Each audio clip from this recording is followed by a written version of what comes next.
¿Qué tal amigos? ¿Cómo están? Bienvenidos a Misterios al Anochecer, a través de Radio Arequipa Internacional, tanto en la FM de la Ciudad Blanca como a través de la www.radioarequipa.com y las redes sociales como pueden ser Facebook, TikTok y otras.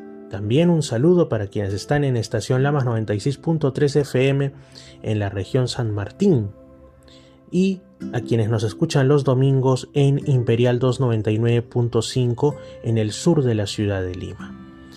También los que están en edenex.es, la radio del misterio a través de la internet, y como no, a quienes ya se han suscrito a Misterio Infinito Perú en YouTube.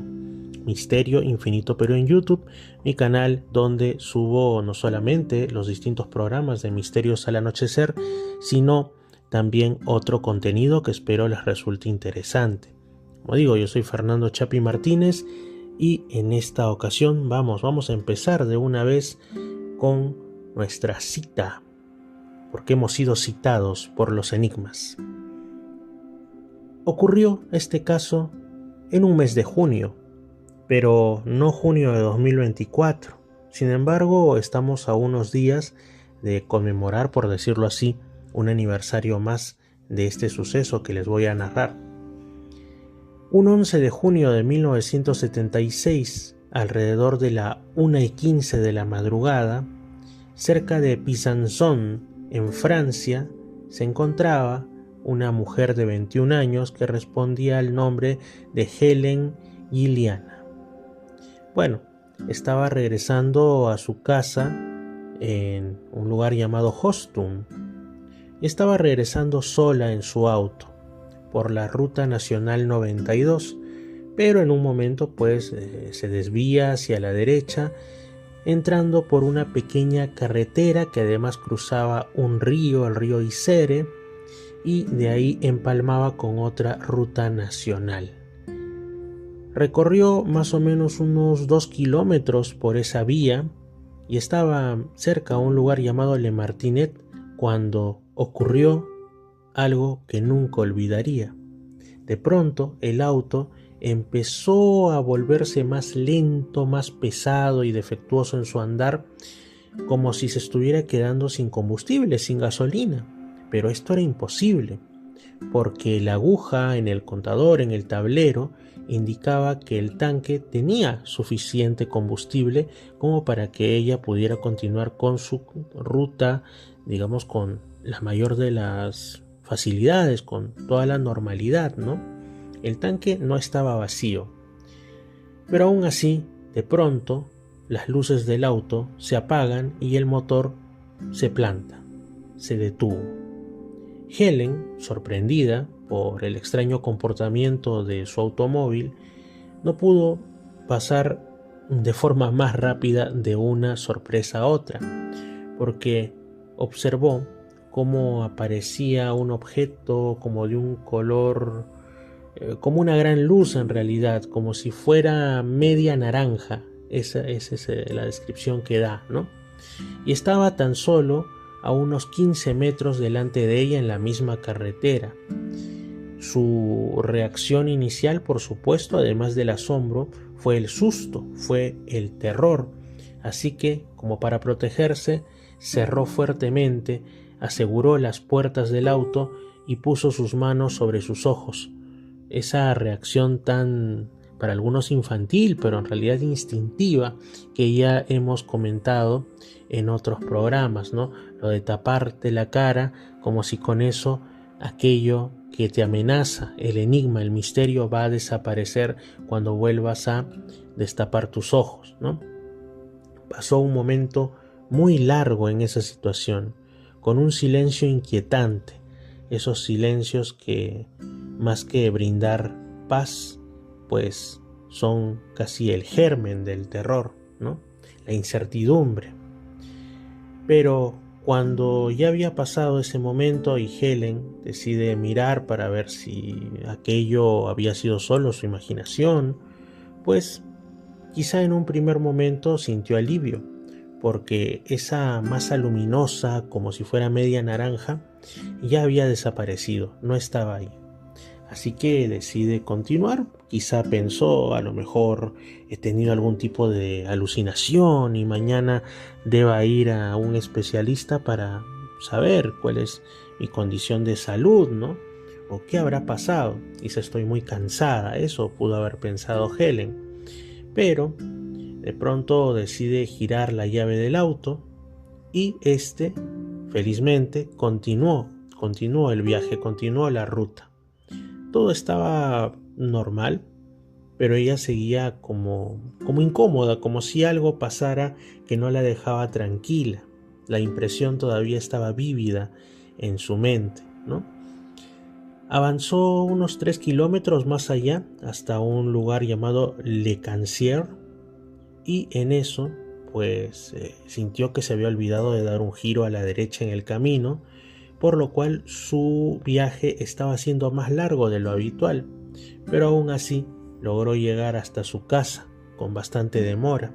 Sin embargo, recordemos que este suceso inició a la 1:15 de la madrugada, pero al llegar a su casa, su hermana estaba asustada, estaba más que preocupada, y le señaló que eran las 4 de la mañana.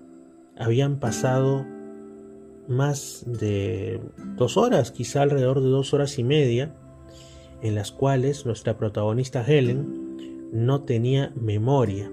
Esto es lo que, en cuanto al fenómeno ovni, o también a veces en sucesos que van más hacia lo paranormal, se suele conocer con el término inglés missing time, o tiempo perdido, o tiempo faltante, ¿no?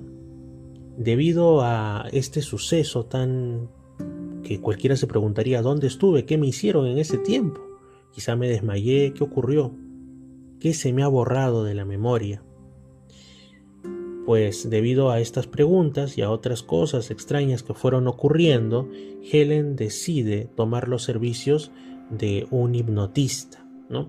De una de estas personas que practican la regresión hipnótica más que la hipnosis común, entre comillas, ¿no? Era un hipnotizador bastante conocido en la región, con bastante buena fama, ¿no? Que utilizaba un seudónimo, el seudónimo de Stefan Day. Y bueno, a él se le encomendó la labor de revelarle a Helen qué le había pasado durante ese tiempo perdido. Y hay veces en los que uno dice: la curiosidad mató al gato, y es preferible no revelar aquello que nos es velado, ¿no?, de nuestra visión. Quizá Helen, después de conocer lo que le había al parecer ocurrido, hubiese deseado permanecer en la ignorancia respecto a esas 2 horas y tantos, porque lo que se le reveló bajo hipnosis fue tan sorprendente como desagradable y terrible. Ella asegura que vio a 2 enanos, es decir, a 2 personajes antropomorfos, otros dirían humanoides, de muy baja estatura, que desde la masa luminosa se acercaron al auto, abrieron las puertas y se llevaron a Helen hacia como un dispositivo o algo que estuviera en el corazón de esa como masa luminosa. Una vez ahí, una vez ingresando, la pusieron sobre lo que parecía una mesa, y uno de ellos empezó a utilizar lo que parecía como una linterna, y lo que hacía era una especie como de círculos de luz sobre su pecho, sobre su tórax, ¿no?, sobre el suéter, o nosotros aquí en Perú diríamos la chompa, que ella estaba utilizando. En esa habitación todo parecía ser metálico. La habitación parecía ser como redonda, sin esquinas pronunciadas como las que tanto se acostumbran en la arquitectura del planeta Tierra, ¿no? Y habían luces de distintos colores, blancas, rojas, amarillas, en varias partes. La joven, Helen, describió a sus captores de la siguiente manera: eran seres pequeños, a ella le llegaban solo como a la altura de su pecho.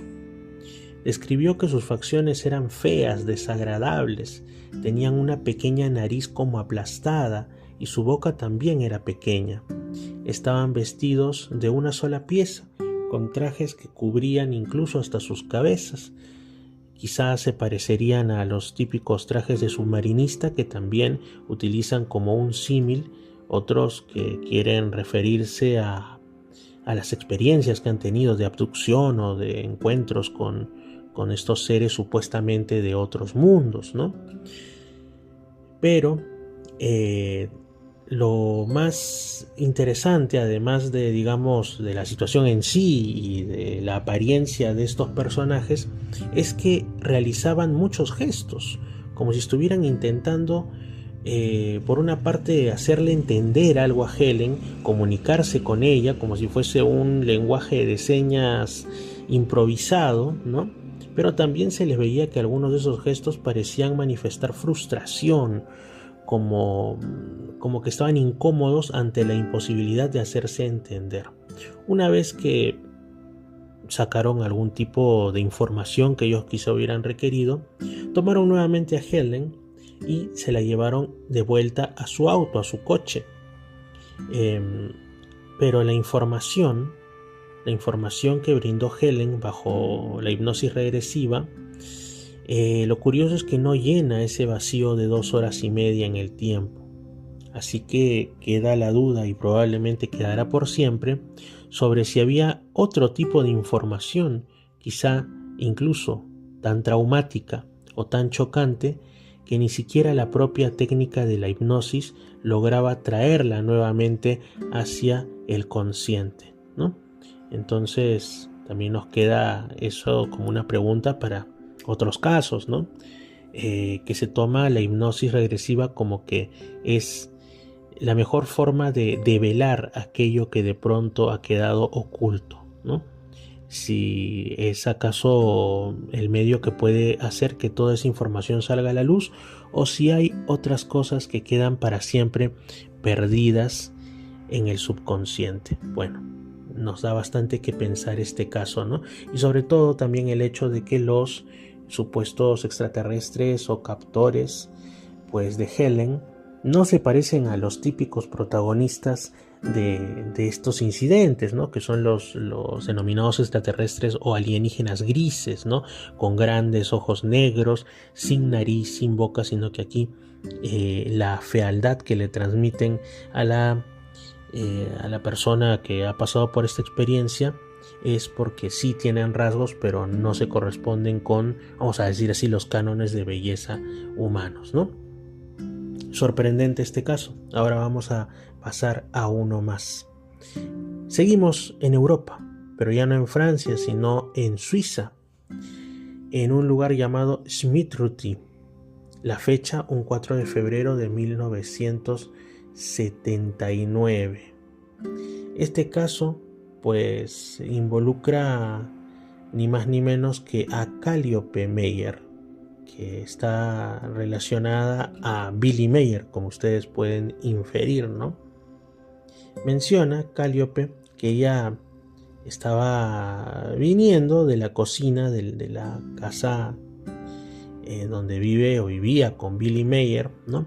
Hacia la sala de estar, porque quería recoger algo que estaba allí, y que de pronto, cuando abrió la puerta y dio el primer paso dentro, pues el susto se hizo presente, porque desde el fondo de la habitación había aparecido una gran figura masculina, que estaba además ataviada, vestida con una especie de traje gris, como si fuera igualmente un traje de una sola pieza, un mono, ¿no?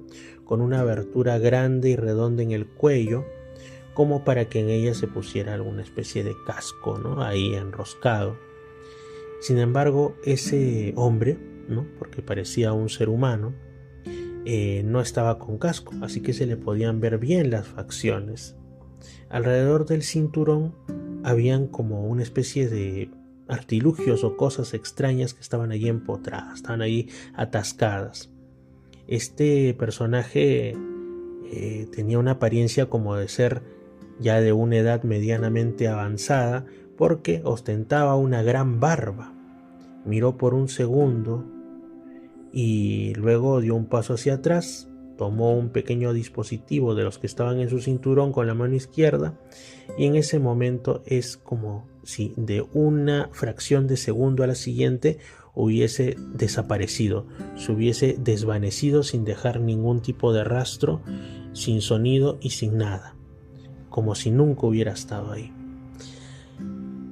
Qué curioso, también hemos tenido en programas anteriores estos casos en los que ya sea seres, objetos, hasta animales inclusive, animales obviamente contra su voluntad, llevados por una fuerza invisible y desconocida, son desvanecidos en determinado momento, en algunos casos para de ahí reaparecer y en otros ya no.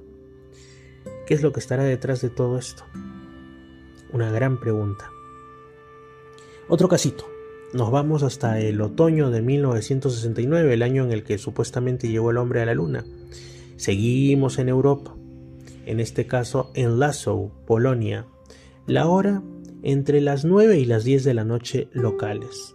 La protagonista, Marian Borowczyk, que se encontraba junto con unos amigos, unos compañeros, regresando del cine que se encontraba en la cercana ciudad de Pińsk.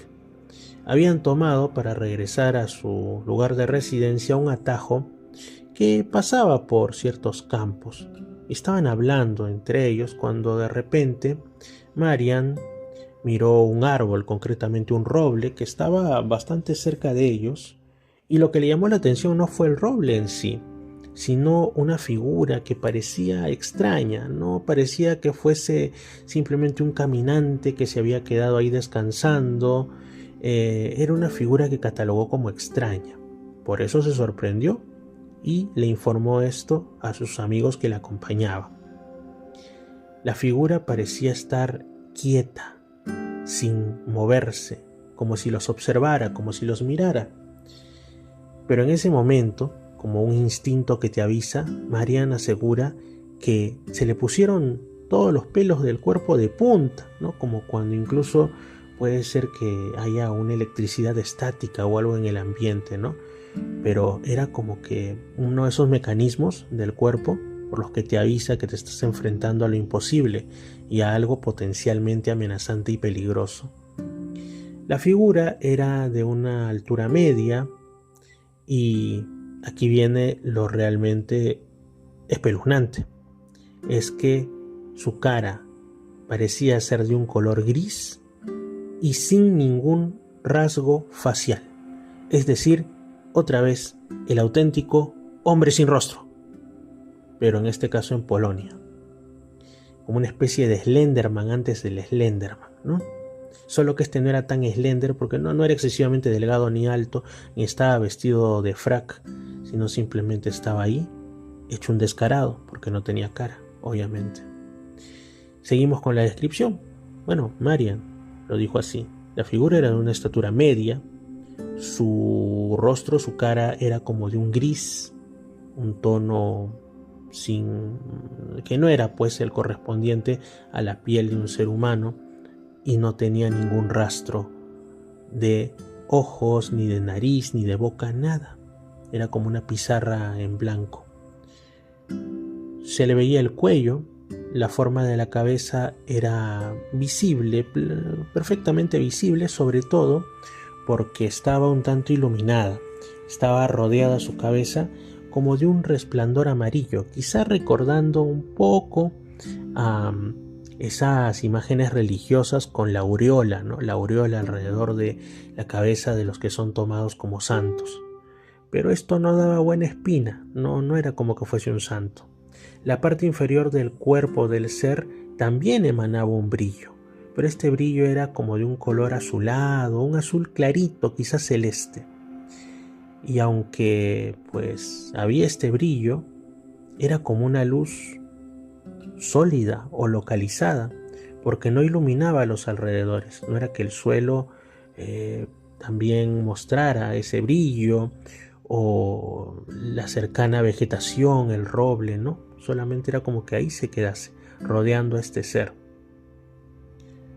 Marian y sus amigos, a pesar que no veían que tuviera ojos o nada parecido a un rostro este ser, se sentían observados, sentían que ahí había una mirada.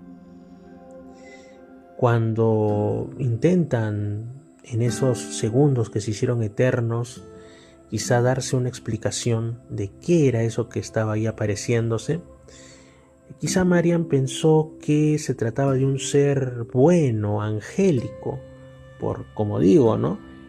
Como halo que recuerda las imágenes religiosas tomadas por buenas. Pero los otros testigos, sus amigos, sus compañeros, estaban seguros de que no se trataba de una aparición que viniera del cielo, entendido como el cielo de la Biblia o de otros escritos religiosos, sino del verdadero cielo físico.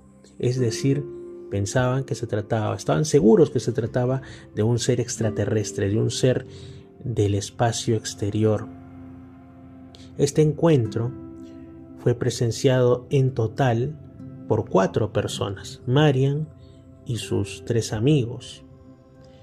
Y no es que terminase con la entidad, como en el caso que les hemos contado hace un rato, desapareciendo así, de la nada. No, no era eso, o al menos así no lo observaron. Los testigos salieron del asombro y del susto, y al darse cuenta que quizá tenían frente a sí a algo que podía, si era capturado, probar de una vez por todas la existencia no solo de seres extraterrestres, sino de seres de otros mundos que vienen, están aquí, en nuestros caminos, en nuestros lugares más insospechados, como si fueran los fantasmas, ¿no? Y entonces dijeron, hay que atraparlo. Y fueron a por él.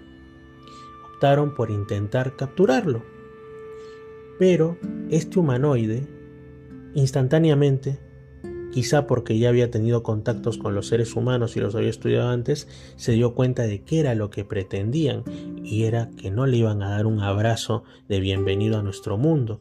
Así que este ser empezó a retroceder y comenzó a alejarse, pero ya no caminando, sino flotando unos centímetros sobre el suelo, como si maniobrara sobre el pasto y los matorrales, sin que nada le afectase ni le hiciera cambiar de rumbo. Parecía que estaba hecho de materia sólida, pero había algo raro. Igual, no se dejaron asustar demasiado y Marian y sus amigos empezaron a perseguir a este ser. Lo perseguían y él iba más rápido y más rápido, hasta que llegaron a unas vías de tren, y es ahí donde este ser aceleró. Ya se cansó de estar tan cerca de sus perseguidores y lo observaron como estaba de pronto ya al otro lado de estas vías del tren, y más allá desapareció, pero en la distancia, es decir, lo perdieron de vista, pero tranquilamente pudo haber continuado su rumbo desconocido, ¿no? Esta experiencia es tan chocante y alucinante que quedó grabada, que duda cabe, para siempre en la mente de estos testigos. De los participantes, solamente Marian decidió revelar públicamente su historia de encuentro con este ser, que además no solo tenía luminosidad, no solo no tenía rostro, sino que además se dice que tampoco tenía algo que pudiera identificarse como brazos o como piernas. Son esos casos que definitivamente dejan pensando, porque no sabes dónde lo vas a ubicar. Seres de otros mundos con esa conformación, seres que cambian de forma de alguna manera, pero de dónde provienen y sobre todo qué pretenden, husmeando por alejados caminos y quedándose así, ¿no? Como para que reaccionen de cualquier manera eventuales seres humanos que pudieran topárselo en su camino. Son estos casos que nos dejan más dudas que si acaso alguna certeza por ahí. Bueno, vamos a continuar en esos años y en Europa. Julio de 1967. No recordamos ni el día exacto, ni tampoco la hora, solo que era de tarde. El lugar, Villa Literno, en Caserta, Italia. El testigo prefirió, como en tantos otros casos, no dar su nombre. pero vamos a identificarlo con la letra A. Bueno, igual suena bastante impersonal, ¿no? La letra A. Bueno, vamos a ponerle así. Pues en ese tiempo era un preadolescente, tenía apenas 12 años. Y en ese momento de la tarde se encontraba jugando al fútbol y después de eso optó por recoger por ahí unos duraznos, unos melocotones con sus amigos de juego.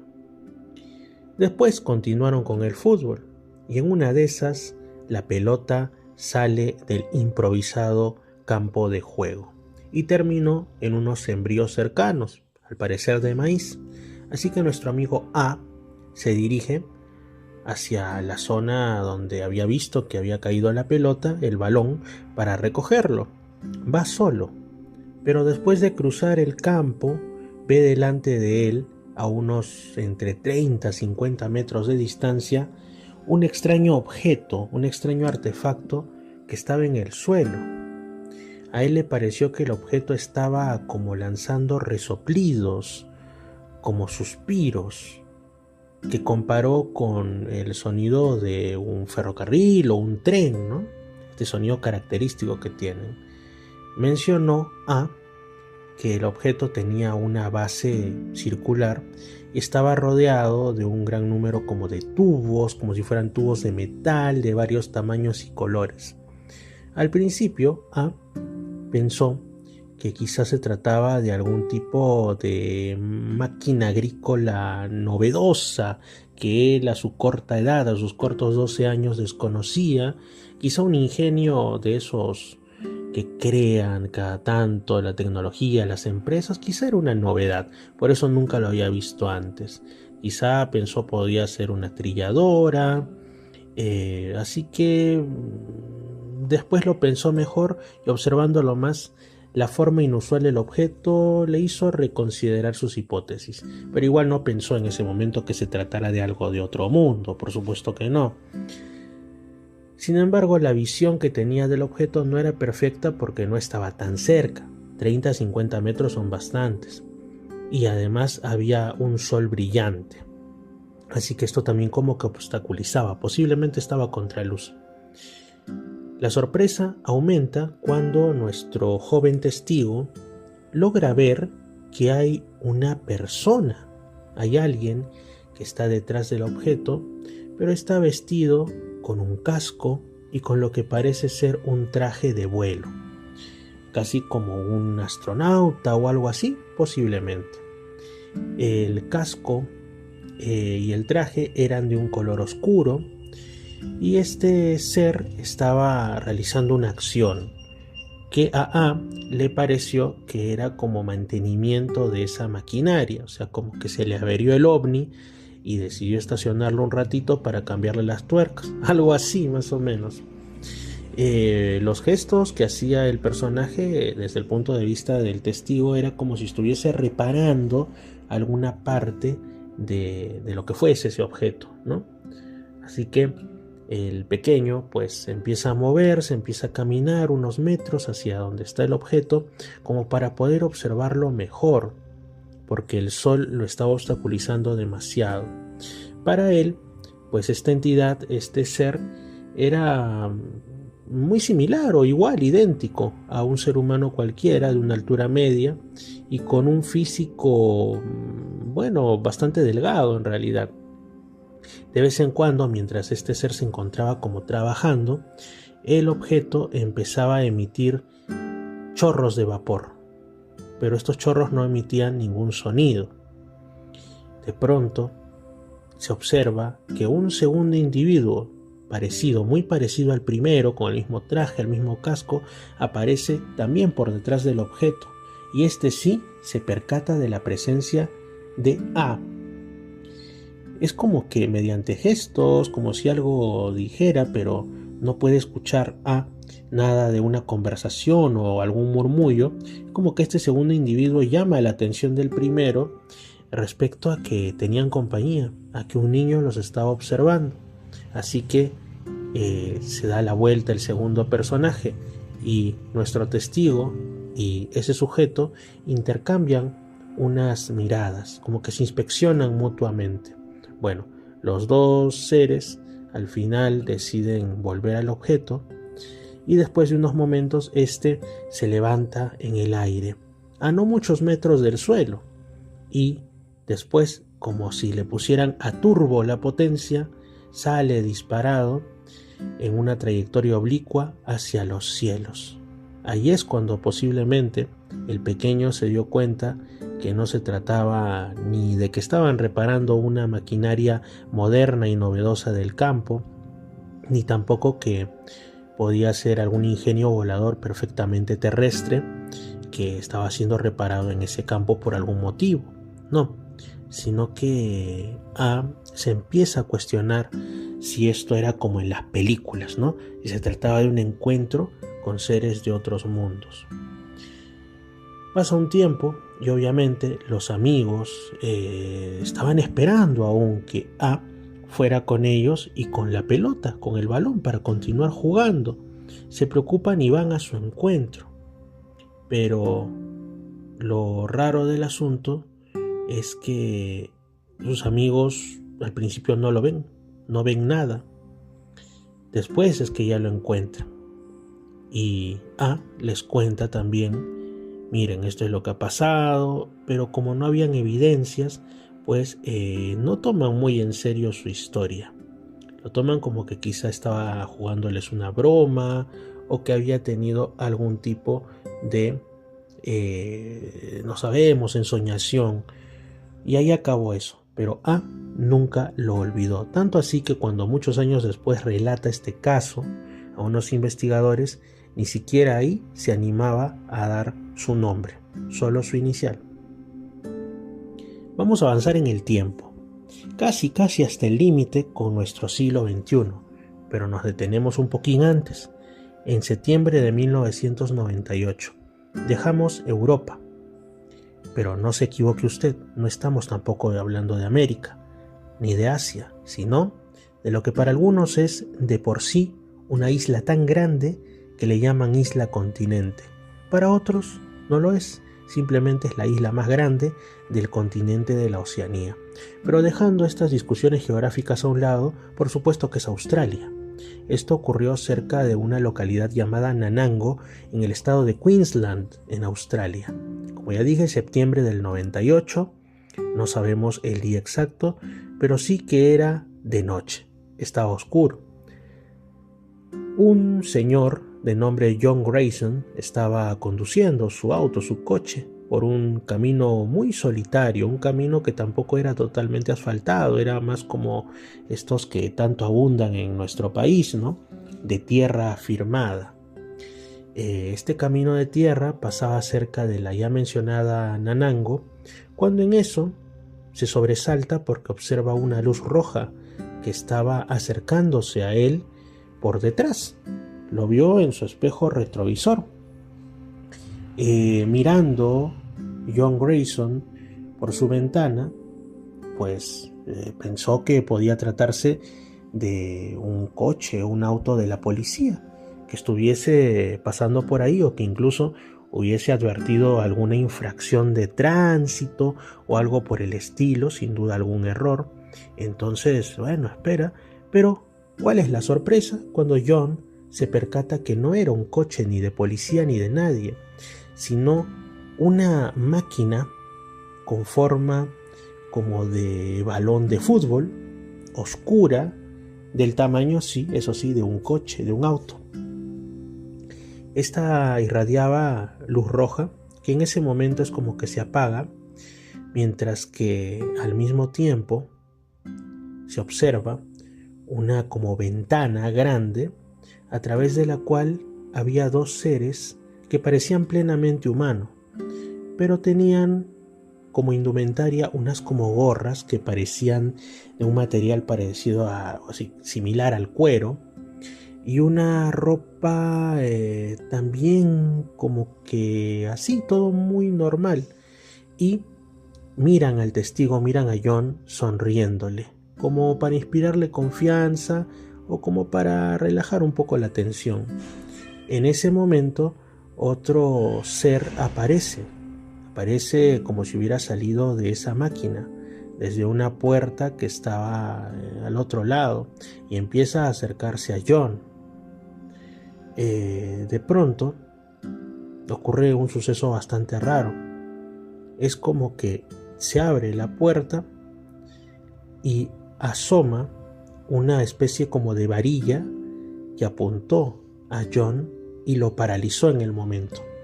Ahí era como que ya se sospechaban las intenciones de estos seres. Salen otros dos más de la nave y entre todos se llevan a John hacia el objeto y lo ataron a una especie como de asiento de goma. El ser que primero pues que le había sonreído a John le habló con una voz que se escuchaba como extraña, áspera, como forzosa o incluso artificial.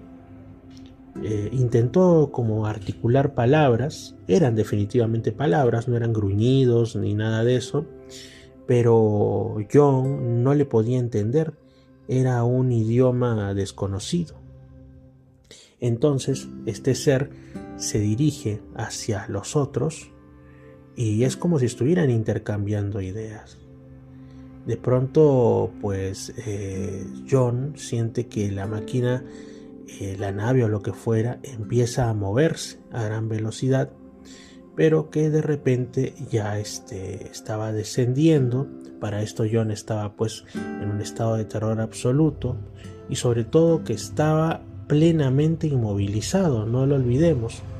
Pero lo que él sintió es que la nave estaba pasando por algún lugar oscuro, particularmente oscuro, hasta que de pronto es llevado y siente que está en una gran habitación subterránea, una gran, verdaderamente gran, porque el tamaño que le calcula es como el que podría ser un hangar o una de estas playas de estacionamiento subterráneas. De pronto John Grayson es sentado en lo que parece un taburete de metal bastante alto y en ese momento siente que puede volver a moverse, pero puede observar también con mayor detalle a quienes lo habían capturado y se da cuenta que no eran tan diferentes físicamente a él ni a los humanos, eran como otros seres humanos. Dos de ellos se acercan a John y le dan como una palmadita en el hombro, ¿no? Estas como palmaditas de buen muchacho, bien hecho, o cálmate que todo está tranquilo. Sintió una fuerza extraña John, como algo que lo relajara, y ya estaba más tranquilo. Y aparecen varios otros de estos seres que, digamos, daban la impresión de ser de sexo masculino, y estaban hablando entre ellos desde una puerta cercana, y de pronto ingresan en otra habitación donde John observa que había todo tipo de objetos eléctricos con cables, era como una sala de máquinas. Lo llevan a una especie como de sofá de goma y empiezan a salir unos cables como que tuvieran estos chupones como los que son para hacer ciertos análisis, ¿no? Y se le ponen en distintas partes de su cuerpo. Esto estaba conectado a un objeto que parecía eléctrico y que John describe como vagamente parecido a una radio. Los seres presionan unos botones en este objeto y John siente algo muy extraño que se apoderaba de él, como si le hubieran retirado la energía de su cuerpo. Se siente debilitado, se siente verdaderamente mal, vulnerable. Y entonces, una vez que le hubieran, por decirlo así, retirado la energía del cuerpo con este objeto, es desconectado y lo ayudan, porque por sí mismo no se puede mover de lo débil que está. Lo sacan de ese sofá, lo conducen de vuelta por todo el recorrido que había llevado antes, lo sacan de la nave y de pronto, mientras John sigue como aturdido, cayó en la cuenta que las paredes del hangar o lo que fuese este lugar eran como de hormigón pero más que hormigón era como que el techo y todo fuera roca sólida. Es decir, que estaba como esa nave conectada con un lugar bajo tierra. Era algo muy extraño. Pero ¿cuál sería su sorpresa cuando ve algo muy humano, que no estaba en un lenguaje de otro mundo, sino en un lenguaje terrestre que él podía entender? Porque en el techo que parecía de roca de ese lugar al que los supuestos extraterrestres lo llevaron, estaba un número como de serie, en números arábigos de los que utilizamos siempre, y unas palabras en alfabeto latino, en el que usamos siempre, que decían área C, en un color negro que resaltaba. Es decir, parecía que sus captores eran plenamente humanos o aparentaban serlo. En ese momento aparece una mujer, también completamente humana, con un abrigo blanco, con una especie como de papeles, y le habla en inglés. Le dice: todo está bien, estos son visitantes que acaban de realizar una prueba simple en ti y estás a punto de que te liberemos. John le preguntó dónde estaba, porque pues él hasta momentos antes se encontraba en Australia, en un día como cualquier otro, y sentía como si de alguna u otra manera lo hubieran transportado fuera de ese entorno, como si estuviera en otro lugar quizá muy lejano. La mujer le dijo que no tenía la autorización, la libertad para decirle dónde se encontraba, y se retiró.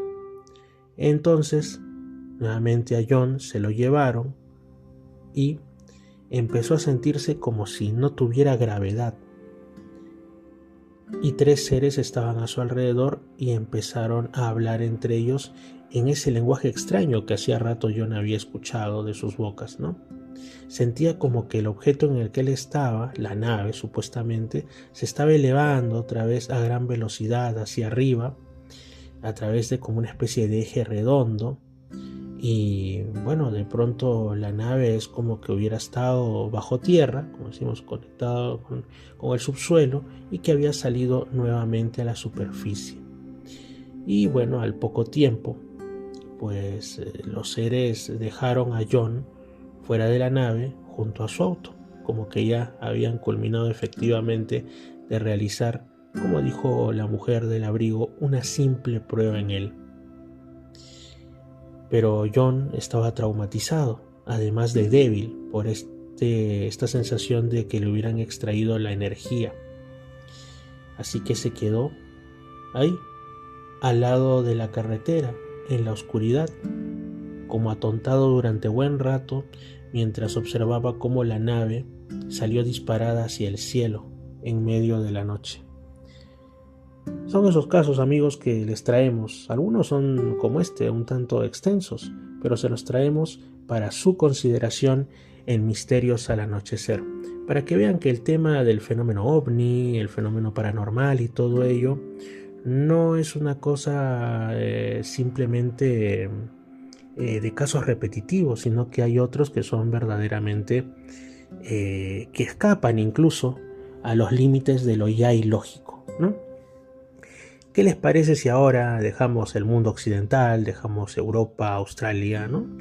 Y nos metemos de lleno en el África subsahariana, concretamente a la región de Maru en Nigeria? Ahora ya estamos en el siglo XXI. Así de rápida es nuestra máquina del tiempo de los misterios. Concretamente en mayo del año 2003. ¿Qué es lo que ocurre en Maru?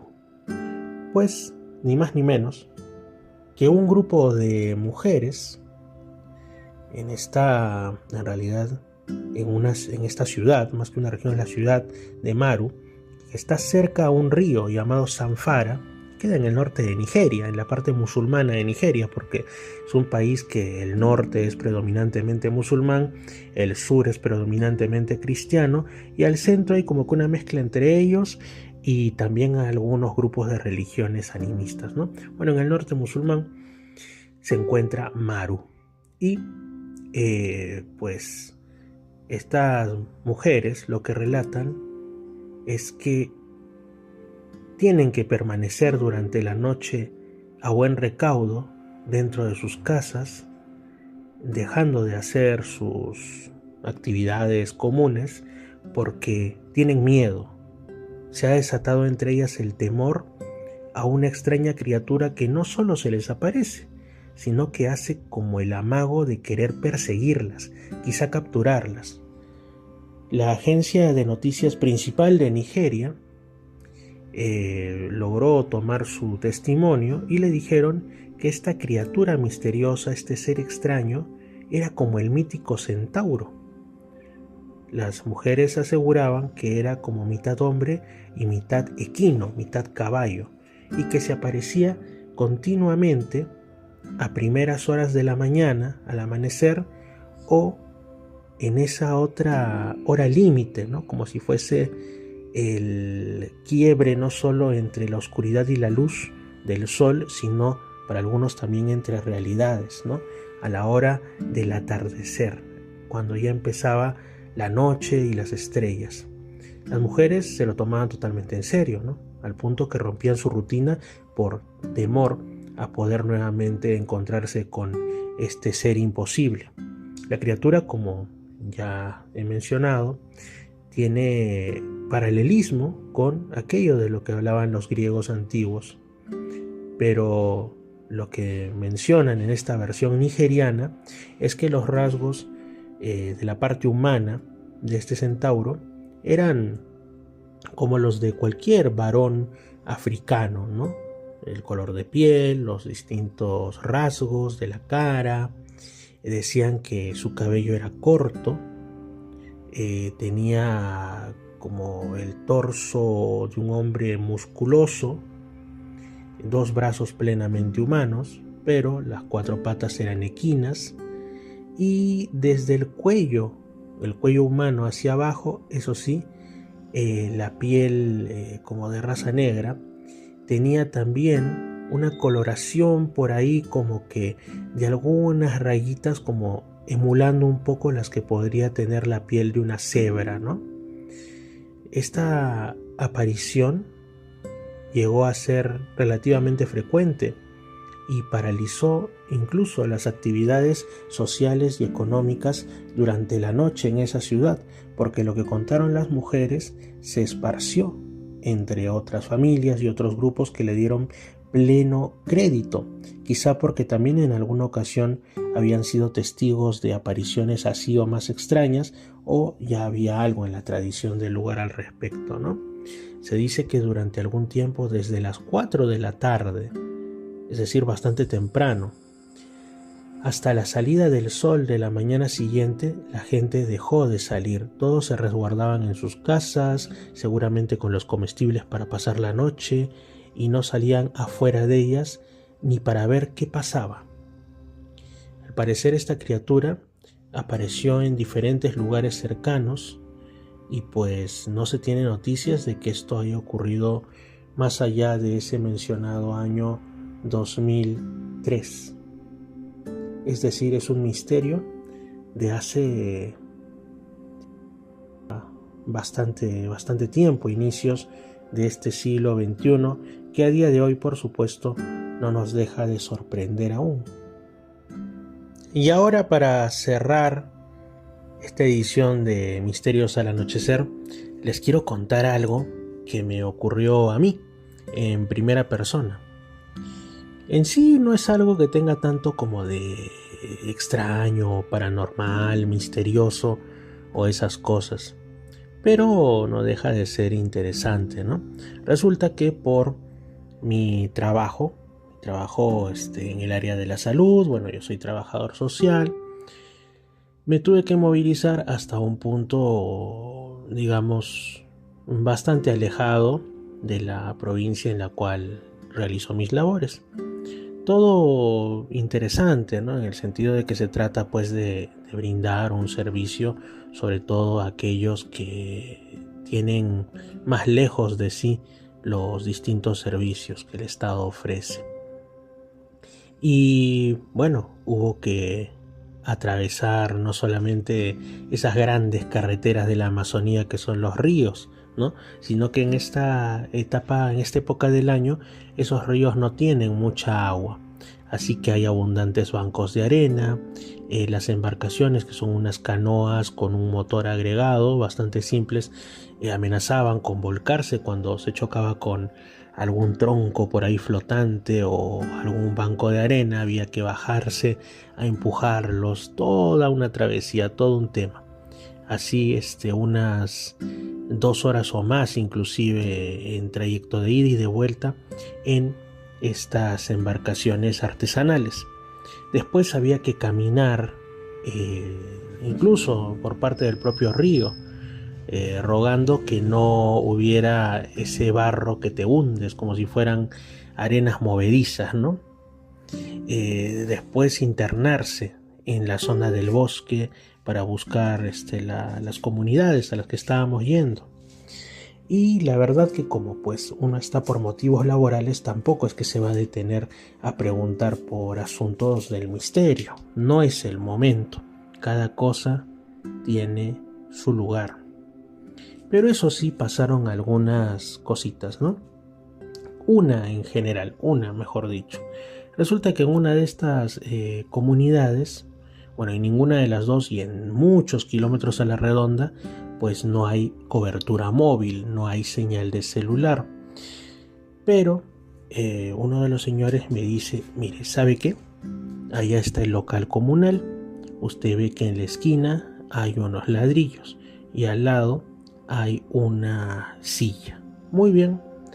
Entonces me dicen, si usted pone su celular sobre esos ladrillos y espera unos segundos, se va a dar cuenta que llegan las señales de las distintas operadoras de celular. Bueno, era un lugar que no era ni una lomita, no tenía ninguna característica geográfica particular como para encontrar señal de celular, pero era cierto, y dicen que era mucho más fuerte en días con ciertas condiciones atmosféricas, ¿no? Era esta como torrecita de ladrillos y encima de ellas pues uno pone el celular y ahí y solo ahí podía encontrar señales de los operadores y hablar lo que tuviera que decir, ¿no? A mí me llamó mucho la atención porque entonces era como que quizá algún tipo de energía, quizá algún tipo de mineral como el cuarzo u otros que está relacionado a, digamos, la potencia de lo que sean señales de radio o telecomunicaciones en general, podría estar ahí bajo el suelo y algún tipo de energía como un vórtice estar emanando desde el subsuelo hacia arriba, y por eso es que pasaba esto, ¿no? A mí me llamó mucho la atención. Bueno, son personas muy reservadas, una etnia muy reservada, que hubieran construido justamente su local comunal, que es como el centro más importante, digamos, alrededor del cual se articula la vida de esa comunidad. Y me dio la impresión como que quizá al momento de estar buscando un lugar para residir, pues de una u otra manera quizá habían reparado con la existencia de ese como vórtice de energía y habían decidido que era buena idea habitar alrededor del mismo y hacer su local comunal a un lado de ese vórtice. Esto también me recuerda, por supuesto, a lo que hay en Sacsayhuaman. Un buen amigo mencionaba que en determinado lugar de Sacsayhuaman pues había como un vórtice que cuando alguien ponía ahí el celular o algún objeto eléctrico, pues se notaba que había una carga que no venía desde lo alto, sino que emanaba desde lo profundo del suelo. Lo mismo en otros sitios en medio de las montañas y muchas veces relacionados a antiguos lugares de culto prehispánicos, ¿no? Incluso los que conocen la región Huánuco, seguramente en Cotox, se han percatado que hay un punto en el que te dicen los guías que te pares ahí, porque aunque no hay respuestas al por qué ocurre eso, lo cierto es que cuando tú te colocas ahí y empiezas a hablar, aunque ahora no tanto como antes, es extraño, antes era mucho más, es como que la voz se distorsiona un tanto, es como que solo en ese punto algo hiciera esa interferencia con la voz, ¿no? Y así, quién sabe si estas emanaciones puedan ser una especie como de prueba de que nuestro planeta está más vivo de lo que pensamos. Alguien hablará de energías telúricas, otros hablarán del espíritu de la Tierra. Hay muchas interpretaciones, como también en los casos que les hemos contado anteriormente, que están abiertas a debate, ¿no? Si acaso creemos que todas son basadas 100% en hechos reales. Lo cierto es que cada vez que tengamos la oportunidad de realizar algún viaje y tengamos también la posibilidad de elegir si es que vamos a ir a un lugar archiconocido o de descubrir, siempre tomando por supuesto las precauciones, ¿no?, debidas, pues un lugar nuevo, un lugar que no sea, digamos, de los que están ahí en las guías turísticas siempre, pues hay que, si se puede hacerlo, como digo, siempre con sus precauciones, ser posible en grupo, ¿no? Porque uno se encuentra sorpresas interesantes, ¿no? Empezando porque nuestro país es pródigo, no solamente en bellos paisajes, sino también en el factor humano, ¿no? No solo en comunidades que tienen sabiduría ancestral, sino también, por ejemplo, restos arqueológicos, sitios históricos, que de pronto se puede descubrir que están relacionadas de una u otra manera a sitios donde hay este tipo de energías, ¿no?, que a veces se materializan de una manera visible, y hay quienes también hablan de las famosas luces populares o incluso de sucesos que son tomados como del fenómeno ovni o de cuestiones paranormales, que quizás están, como digo, más ligados a factores de la propia energía de la Tierra que a cuestiones que vengan de otras esferas del cosmos. Así es, amigos.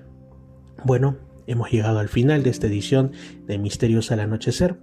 Quiero agradecerles por su sintonía. Yo soy Fernando Chapi Martínez, y también agradecer, por supuesto, a las emisoras. Nuevamente, a Radio Arequipa Internacional FM, a Estación Lamas 96.3 en la región San Martín, a Imperial 299.5 en el sur de Lima, y también a Edenex.es, la radio del misterio en la internet. Los programas, como siempre digo, se quedan subidos en Misterio Infinito Perú en YouTube, Misterio Infinito Perú en YouTube, así que si es que no están suscritos pueden hacerlo ahora y disfrutar de este y otros contenidos.